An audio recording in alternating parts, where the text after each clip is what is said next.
નમસ્કાર, હું છું માર્ગી. આપની સાથે હેડલાઇન્સમાં જોઈએ કેટલાક મહત્વના સમાચાર.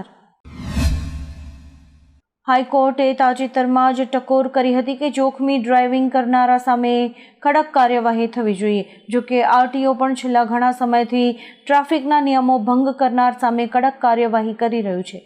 પ્રાપ્ત માહિતી મુજબ અમદાવાદમાં ટ્રાફિક નિયમના ભંગ બદલ માત્ર 8 મહિનામાં જ 644 લાયસન્સ સસ્પેન્ડ કરીને આરટીઓ કચેરીએ સપાટો બોલાવ્યો છે.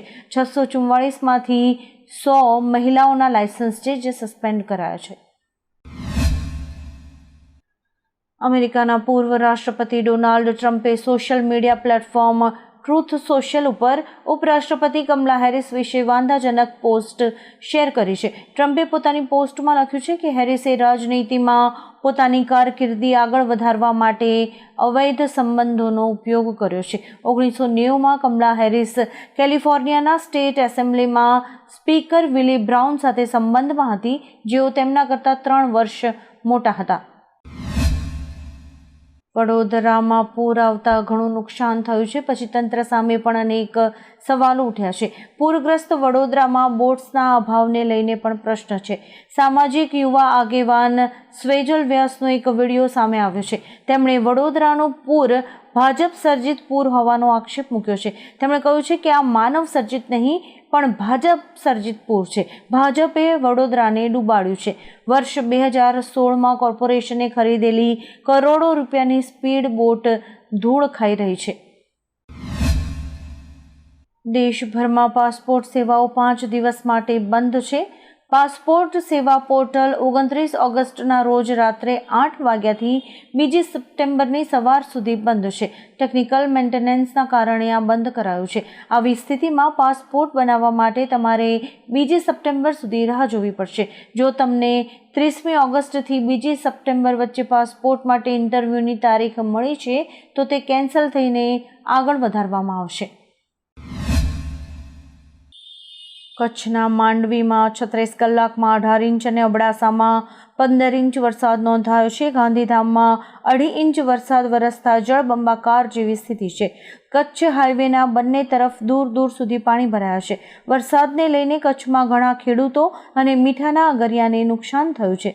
કરોડો રૂપિયાનું મીઠું પાણીમાં ઓગળી ગયું છે. ખેતરો પણ પાણીમાં ગરકાવ છે અને આજે પણ કચ્છમાં મોટી આફત આવે તેવા એંધાણ છે.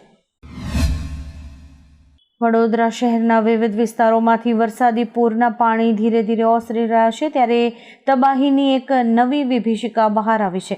પાણીના વધુ પડતા પ્રવાહમાં કેટલાક લોકો તણાઈને અથવા વીજ કરંટ લાગીને અથવા અન્ય કોઈ પણ કારણસર અનેક લોકો મોતને ભેટ્યા હોવાનું જાણવા મળી રહ્યું છે. છેલ્લા 2 દિવસ દરમિયાન મૃત્યુ પામેલા 11 લોકોના મૃતદેહ જોવા મળતા ફાયર બ્રિગેડ તથા પોલીસ સહિતની ટીમ્સે આ મૃતદેહને બહાર કાઢ્યા હતા.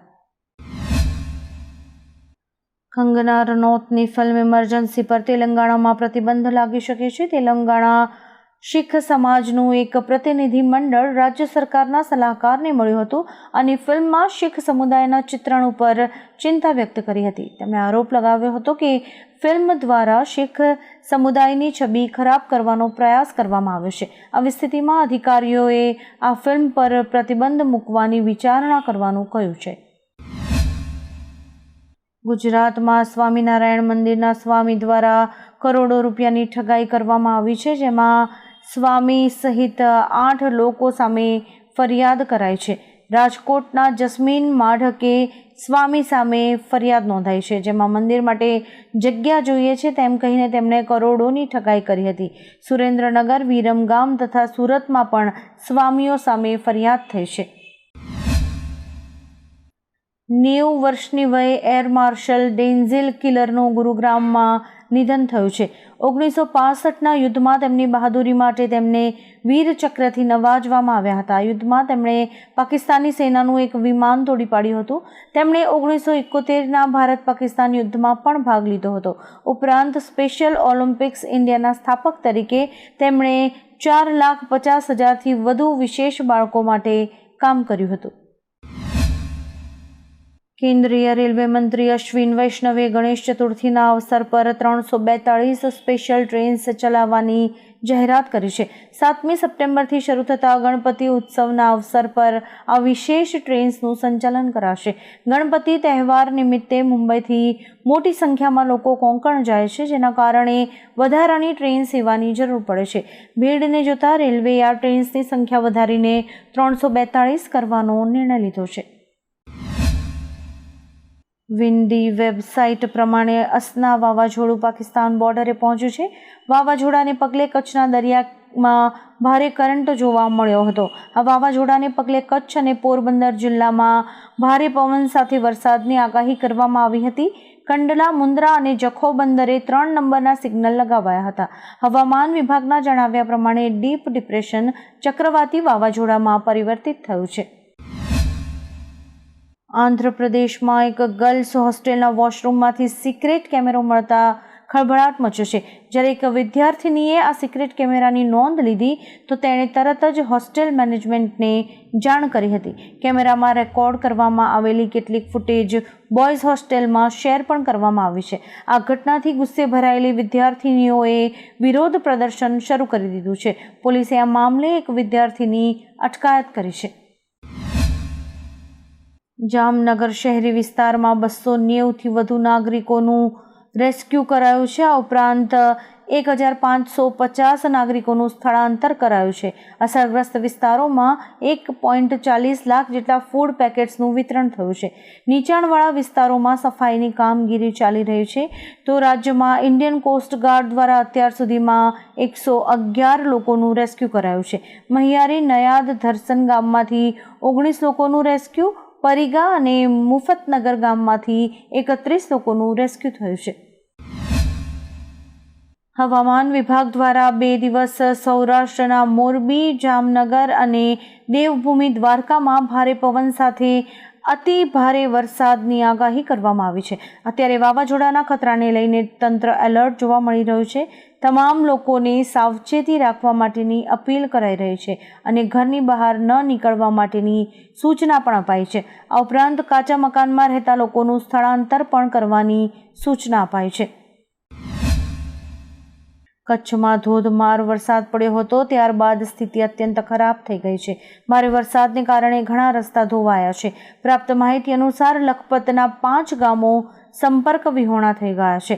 મૂડી, કાંટી, નરેડી, ઘોઘાતડ, બાલાપરને જોડતા રસ્તાનું વરસાદમાં ધોવાણ થયું છે. તો બીજી તરફ ગીર સોમનાથના દરિયામાં ભરતી સાથે કરંટ જોવા મળ્યો છે. વડાપ્રધાન શ્રી મોદીએ મહારાષ્ટ્રના રાજકોટ કિલ્લામાં છત્રપતિ શિવાજી મહારાજની પ્રતિમા પડવા બદલ માફી માંગી છે. પાલઘરમાં એક રેલીને સંબોધતા પીએમ મોદીએ કહ્યું કે તેઓ શિવાજી મહારાજના ચરણોમાં ઝૂકીને માફી માંગે છે. ઉપરાંત જે લોકો શિવાજી મહારાજને પોતાની પ્રેરણા મૂર્તિ માને છે તેમની પણ તેઓ માફી માંગે છે. ઉલ્લેખનીય છે કે આ પ્રતિમાના પડવાને લઈને ભારે વિવાદ થયો હતો અને આ પ્રતિમાનું ઉદ્ઘાટન 8 મહિના પહેલાં જ પીએમ મોદીએ કર્યું હતું. ગુજરાત સરકાર દ્વારા એક મોટો નિર્ણય લેવામાં આવ્યો છે, જેની અસર મધ્યાહન ભોજનના 43 લાખ બાળકો ઉપર થશે. રાજ્ય સરકારે બાળકોને ઉપલબ્ધ કરાવાતો નાસ્તો બંધ કરવાનો નિર્ણય કર્યો છે. હવે તેમને માત્ર મધ્યાહન ભોજન જ અપાશે. અત્યાર સુધી બાળકોને બપોરનું ભોજન અને નાસ્તો આપવામાં આવતો હતો. એવી વાત સામે આવી છે કે નાસ્તો બંધ કરીને હવે ભોજનની ગુણવત્તા વધારવામાં આવશે. ભારતને પેરાલિમ્પિક્સ 2024માં પહેલો ગોલ્ડ મળ્યો છે. શૂટર અવની લેખારાએ મહિલાઓની 10 મીટર એર રાઇફલ ઇવેન્ટમાં ગોલ્ડ મેડલ જીત્યો છે. અવનીએ ટોક્યો પેરાઓલિમ્પિકમાં પણ આ જ ઇવેન્ટમાં ગોલ્ડ મેડલ જીત્યો હતો. વર્તમાન પેરાઓલિમ્પિકમાં ભારત પાસે હાલમાં 1 ગોલ્ડ અને 1 બ્રોન્ઝ મેડલ છે. ઉપરવાસમાં વરસી રહેલા ભારે વરસાદને પગલે મચ્છુ 1, મચ્છુ 2 અને મચ્છુ 3 ડેમ ઓવરફ્લો થયા છે. તેનું પાણી ડેમની સલામતી માટે મચ્છુ નદીમાં છોડવું પડે તેવી સ્થિતિ ઊભી થઈ હતી, જેથી સોમવારે રાત્રે 8 વાગ્યાથી મચ્છુ ડેમના દરવાજા ખોલીને મચ્છુ નદીમાં પાણી છોડવાની શરૂઆત કરવામાં આવી હતી. પાણી હવે માળિયાના શહેરી વિસ્તારમાં પહોંચી ગયા છે, જે બાદ ગણતરીની મિનિટોમાં જ સમગ્ર માળિયા શહેર પાણી થઈ ગયું હતું.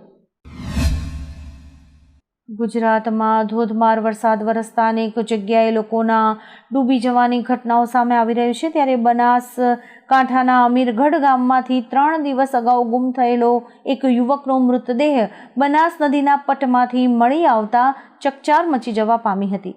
નદીમાં મૃતદેહ દેખાતા રેસ્ક્યુ દરમિયાન લોકોના ટોળા ફરી વળ્યા હતા. આ અંગે અમીરગઢ પોલીસ દ્વારા આગળની કાર્યવાહી હાથ ધરવામાં આવી છે. વિન્ડી વેબસાઇટ પ્રમાણે કચ્છને સ્પર્શીને વાવાઝોડું હવે આગળ નીકળી ગયું છે. ગુજરાતના માથે મંડરાયેલો વાવાઝોડાનો ખતરો ટળી ગયો છે. અસના નામનું આ વાવાઝોડું રાજ્યની મુશ્કેલી વધારે તેવું હતું. ઉલ્લેખનીય છે કે ગત રાત્રેથી વાવાઝોડું 10 કિલોમીટર પ્રતિ કલાકની ઝડપે આગળ વધ્યું હતું અને રાત્રે 12 વાગે કચ્છના દરિયા કિનારે પ્રવેશ કરી ચૂક્યું હતું. મહારાષ્ટ્રના રાજકીય પક્ષ એનસીપીના વડા શરદ પવારે Z+ સુરક્ષા લેવાનો ઇનકાર કરી દીધો છે. સૂત્રોના જણાવ્યા અનુસાર તેમણે સુરક્ષા માટે આવેલા CRPF જવાનોને પરત મોકલી દીધા છે. થોડા દિવસો પહેલા સરકારે તેમને અમુક કારણોસર Z+ સુરક્ષા આપી હતી, પરંતુ પવારે કહ્યું કે તેમને એવું જાણવા મળ્યું છે કે આ Z+ સુરક્ષા તેમની જાસૂસી કરવા માટે આપવામાં આવી રહી છે, જેના કારણે તેમણે આ સુરક્ષા લેવાનો ઇનકાર કર્યો છે. ઝારખંડના પૂર્વ CM ચંપાઈ સોરેન ભાજપમાં જોડાઈ ગયા છે. શિવરાજસિંહ ચૌહાણ અને હેમંતા બિસ્વા શર્માએ તેમને રાંચીના ધ્રુવામાં શહીદ મેદાનમાં એક કાર્યક્રમમાં ભાજપની સદસ્યતા અપાવી છે. બુધવારે તેમણે JMMના પ્રાથમિક સભ્ય પદેથી પણ રાજીનામું આપી દીધું હતું. આવા જ કેટલાક રસપ્રદ સમાચારો નિહાળવા માટે અમારી YouTube ચેનલને લાઇક, શેર અને સબસ્ક્રાઇબ કરો અને જોતા રહો હેડલાઇન્સ.